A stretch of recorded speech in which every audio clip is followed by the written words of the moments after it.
Welcome back to the Gone for 10 show.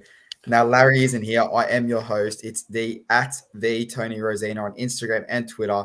I am joined by Baxter. Now, Baxter, Larry's not here. He has been busy the last couple of weeks.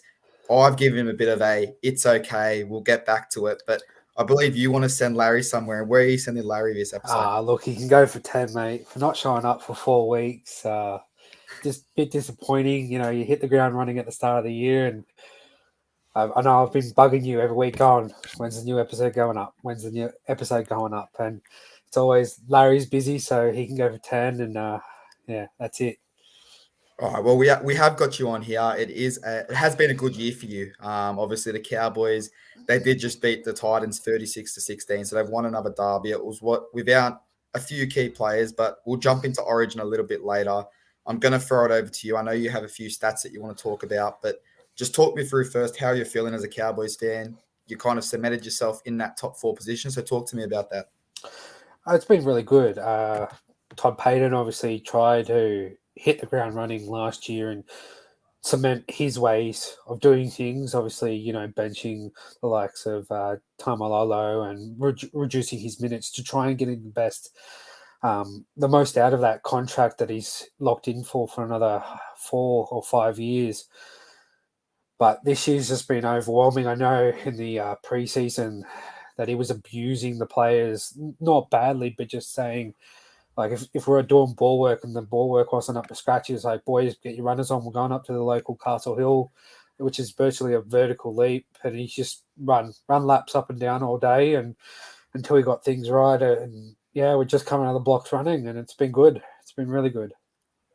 Now, obviously, we did say there is a few stats I have added on tonight's points because it was a bit of a blowout. As you can see below, again, Cowboys 36-6. They conceded the first try. They went on to put on 36 unanswered points. So 323 points scored, 159 points conceded. I believe that puts you third for the least conceded and towards the top for most points scored. So you're a bit on a roll, but you had a few stats there that you wanted to share, Baxter. Let's rattle them off. Well, this is all before tonight's game, obviously. So we were the fourth best scoring and the second best conceding points there. And for everybody that says, "Oh, the referees are giving it blowing penalties for the top teams," you look at our penalty count. We're the top of the league for the most penalties awarded to. The sixth worst when it comes to conceding them. So I don't like when fans say that they're giving it to the green of the rub to the top teams, but you know our defense is going well. You know we're the third best in errors. You know, like we're the least amount. Our goal kicking is up there at fourth best, tied with Panthers. You know, our run meters we're running at fourth best. Our line breaks are ninth. Offload's not doing too badly, but we are the best at the least amount of offloads conceding against. So we're going really well. And, you know, the new boys that have come in, you know, Jad Townsend, you know, the big question marks were over him when he's $800,000 a season for the next 3 years. At the start, I will say I was one of the people that said, why are we signing this bloke? He's here for a holiday. He's looking for his super. Obviously, and then a week later we signed Tommy Tiernan, and just things that just haven't. I can't believe in what we're doing. It is a big improvement from last year. So hats off to the boys, and hopefully they can continue this right into October. I'm going to throw you under the bus a little bit here, Baxter, because we did have obviously a discussion about where we thought the Cowboys were going to finish. I'm Yep. pretty sure from memory I had them 14th. Now, I want to say you had them almost equal or a bit lower on that ladder. What I do you did. think's changed? Obviously, you came into the season expecting bottom 4. You're looking to cement that top 4 with a big win today. Like, what do you think's changed? Is it the training? Is it the new players in, or is it just you're a bit of on a harmony ride at the moment? I think last year we had Michael Morgan, who was the bloke to sort of come out of the JT era and try and lead us around the park. But as you know, there's some players in the NRL that are suited to better positions than they want to be. aka Michael Morgan, he wanted to play the 7, but he's more of a 6, and we just needed that sort of Chad Townsend, sort of that playmaker 7 who can take control of the park, lead around the side, and really control this team. And we didn't have that last year, so that's why I think we had Scotty Drinkwater playing 6, which I thought that's his best position, but he's really taken this fullback role with really two hands on that position, and keeping Hammer out on the wing. Yeah, 100%. Obviously, we talk about those players that have come in, the players that have impressed this season. A big one was Nanai now. Obviously, there was a lot of speculation about where's he going to end up. The Cowboys were quick to re-sign him, get him on that extended contract. He now has 10 tries. He's only 2 behind Pappenhausen. He's up there towards the top. We always spoke about how Hammer, he's explosive. We saw that tonight. He got 2 tries. But how big of a re-signing was Nanai moving forward as a club? Yeah, it's a big one. Obviously, it was a gamble because he didn't actually show much potential last year, and we just sort of went out on a whim and re-signed him because we didn't have that sort of stock and depth in the squad. So, and he's just proven that. Give me a little bit of faith, and I'll repay you with that. Obviously, you've seen it. Not the week before, not last week against the Panthers, but the week before that. Against Storm, he was just unbelievable. And obviously with all the those 10 games that he's played, he's got the call up to the Queensland squad, and it's great to see that young players like that can actually do something with it and go on and represent your state, which is what we want. Yeah, 100%. Obviously, we will jump into Queensland in a little bit. I just want to bring up one more thing. I'm just going to read through a list here, obviously, of the teams that you guys have beaten this year and the teams you've lost to. And I'm looking at this list, and 2 of the losses you can kind of go, yeah, fair enough. But we'll run through it quickly. You beat the Raiders. You beat the Broncos. You beat the Raiders again. You beat the Titans. You smashed the Eels. Your mum would have loved that one because she's an Eels fan. You beat the Knights, you beat the Tigers, and you've destroyed the Storm. Now, I look at that list and a few stand out to me. It is the Storm. It is the Eels. It is the Raiders in Canberra to an extent. But then I'm going to go over to your losses. You've obviously lost to the Roosters. You've lost to Penrith last week. And you've lost to the Dogs and Warriors. So I scrapped the Dogs one because round one, as you look at the Roosters, they lost to the Knights, and you sort of scrap round one out of the window. It's an easy 2 points on the board, and it could have gone either way. We could have that call could have been not a knock on, and we were on the game. So I don't really look at that Dogs loss there, but the rest of them I do worry. Penrith last week we lose 22-0, but we did exceptionally in defence. It could have been 44-0, holding Nathan Cleary up 3 times over the line, keeping Kikau off the score sheet for most of it. It was good. It's good. Roosters, they were clicking into form, and they're going on their run, but yeah, it's okay. Well, it's not worrying, but yeah, just got to make sure our attack is on point, and so is our defense. 100%. I think if you were a optimistic Cowboys fan coming into the season, you probably would have switched that Dogs Warriors to Storm Eels. So you're probably in that roughly the same position that an optimistic Cowboys fan would have had you. But we'll move on. Obviously, for anyone that doesn't know, this bloke lives in New South Wales. He supports North Queensland. He goes for the Maroons. I don't know where he went wrong, but I'll get you say on this squad. I'm going to pop it up on the screen for you. Obviously, there is a few Cowboys in that squad. It's running along the bottom if you want to read it. But obviously, you do have Kalen Ponga at fullback, Cobbo, Holmes, Gagai, Coates, Munster, Daly Cherry Evans, Tino, I'm not pronouncing his last name, Ben Hunt, Josh Papali, Kafusi, Cotter, Grant, Lindsay Collins, Carrigan, Nanai, Dearden as the 18th man. Then you've got Arrow, Flegler, the Hammer, and Talakai. Going into this match, I think last year, we would have said, okay, New South Wales is going to sweep this series again, or they're going to win the series again. This squad's come out, and I was speaking to Larry off air. I'm genuinely concerned. I don't think it's going to be as comfortable as anyone's saying. Larry's almost gone as far as saying Queensland should go in favourites after seeing this squad. What were your thoughts on this squad announcement and obviously the New South Wales announcement and how you think the series is going to go? I would agree if the same squad for New South Wales was picked and ran out for game one, it would be a clean sweep. But obviously the injury to Latrell Mitchell and obviously Tommy T there has opened up the spots for the New South Wales. I think for once, I think Brad Fittler's picked a defensive team. He sort of picked on the counteractive of what we've got, where we've got the likes of Cobbo and Xavier Coates are just two wingers just playing absolutely great football there. To not pick Ado Carr sort of raises an eyebrow there, and not picking Jack Whiten in the centers there. Sorry, does raise a concern, but obviously there's some players here on this Queensland squad that you go, yep, okay, like Dane Gagai, he's going to put on that jersey. He's going to try and win that Wally Lewis medal. Papali, he does his great form in Queensland colours. Kurt Gaywell's not going to let you down. Ben Hunt was a eyebrow raiser, and the reasons why he started and not Harry Grant.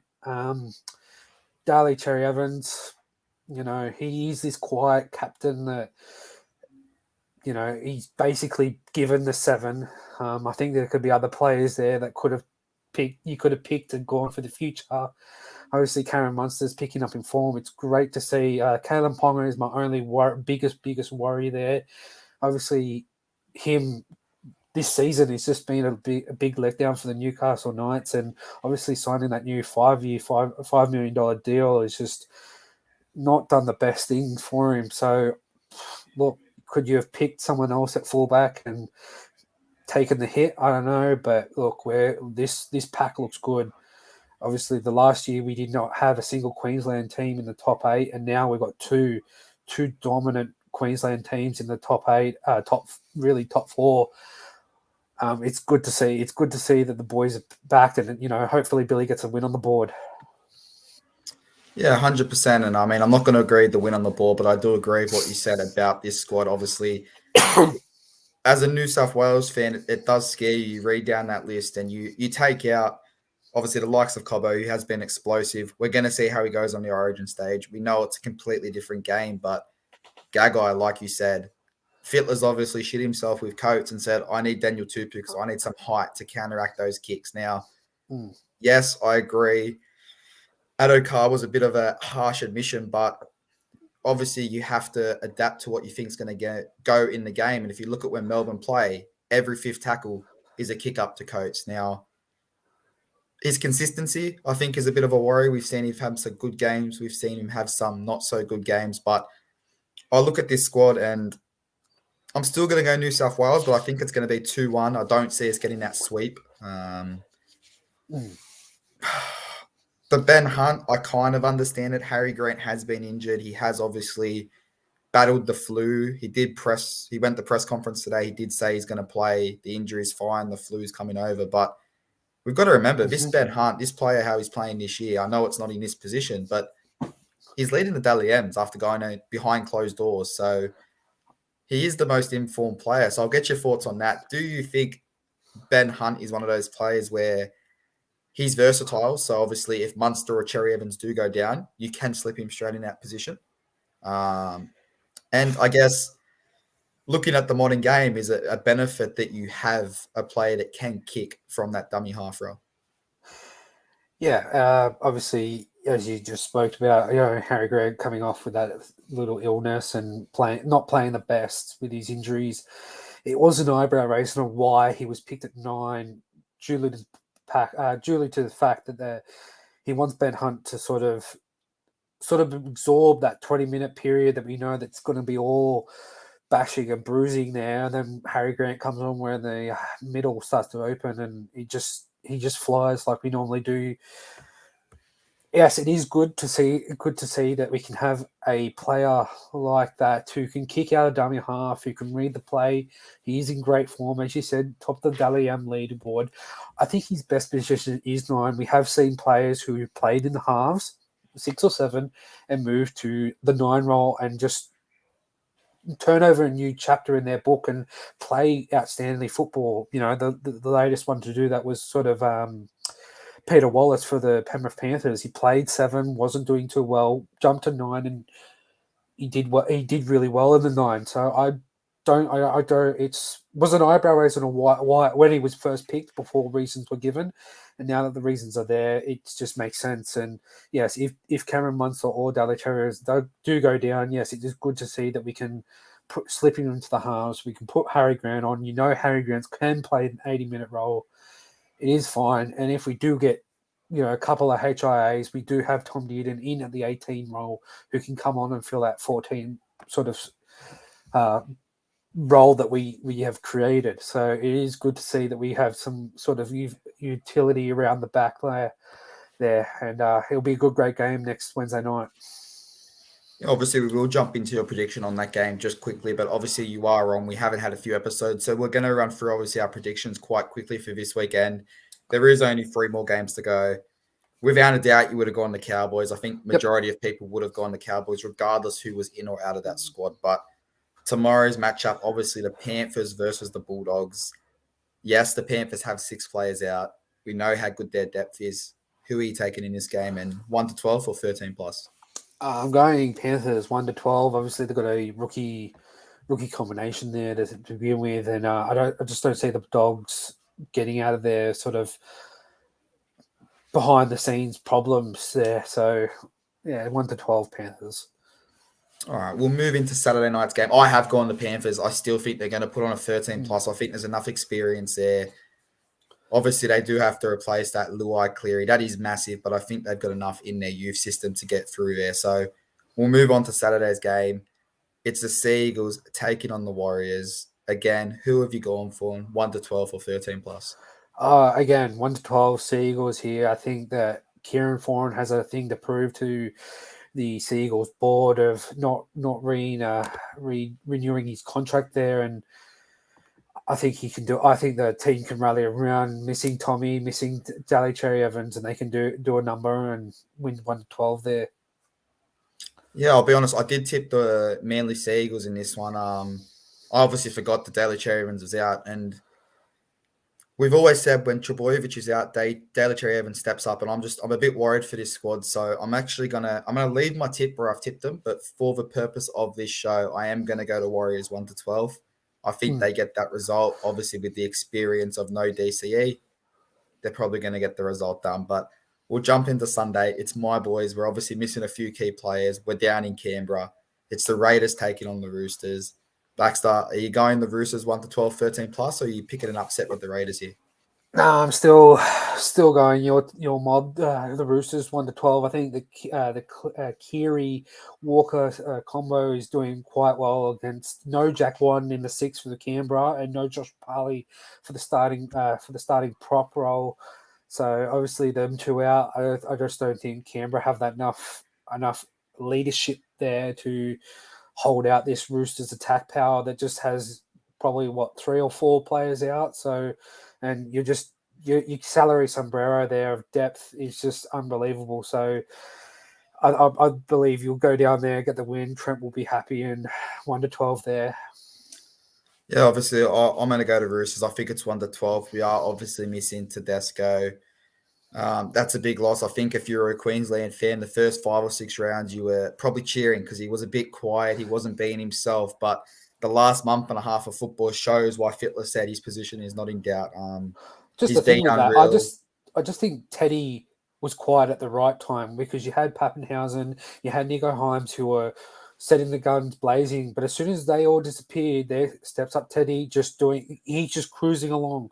He hasn't done a foot wrong. I was worried that he would not be selected, but he has just cruised in that 3rd gear. He hasn't needed to go up to a 4th gear, and he's just saving himself right at this period where it's just coming into Origin, and he's just going to explode for you guys. And look, if he keeps playing the way he is, I think he might be the Dally M winner, or if not, the best fullback in the competition. Yeah, 100%. And obviously, we are missing Tupu. That's a lot of height in our attack. On the plus side, obviously, and I'll get your thoughts on his inclusion in the squad. Suwali will be available as he's only there for a kind of a emerging blue side, get him a bit of experience. So we will be kicking a lot to him.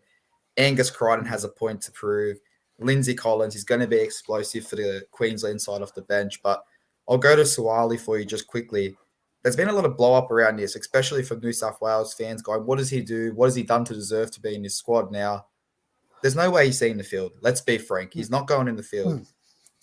Do you think this is a good idea? But I feel like get him in. He's the future of probably the Blues winners in Origin if he keeps going the way he's going. Do you think it's a good idea, or were there other players that should have been in that squad?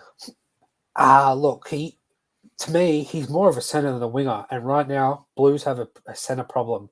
If Latrell or Tommy T was in the team, I don't think he would have been called up into the extended 22-man squad. But given that you do have a centre problem, it's better to get him in now.